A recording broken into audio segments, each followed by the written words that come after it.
So here's a question for us as we go about the business of living with all those sinners that we want to see changed. What is the biblical way to go about doing it? If we're going to be like God, and if we're going to be biblical, it is to be for people. I would like to ask you a question. Mom, Dad, how do your kids respond to you when you speak those brilliant nuggets of wisdom into their lives?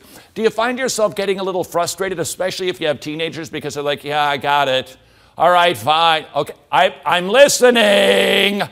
Are you a little weary from that? Might I suggest, if these Bible verses are accurate, and I think they are, that perhaps the diagnosis for your problem is you, that your child doesn't know that you are like God and you are for them. This is tough stuff. This is very difficult because we need to examine ourselves and see how we are doing. And this is very tricky territory because I have a very difficult time of judging my behavior, my attitude, my tone, my actions in an objective way because I love me. Don't judge me. You love you too. And therefore, you and I are inclined to just think that we do everything so well. Is it possible that you haven't examined yourself well in your interaction, in your communication with your children or spouse or co-workers, and you think, of course I'm for them. What's the matter with those people? But they aren't getting the same message.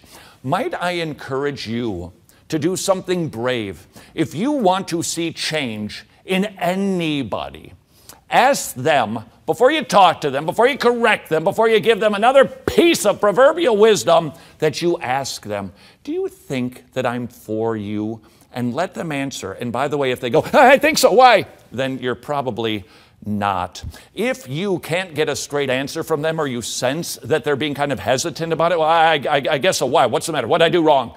You have your answer. They don't know that you are for them. So what can you do?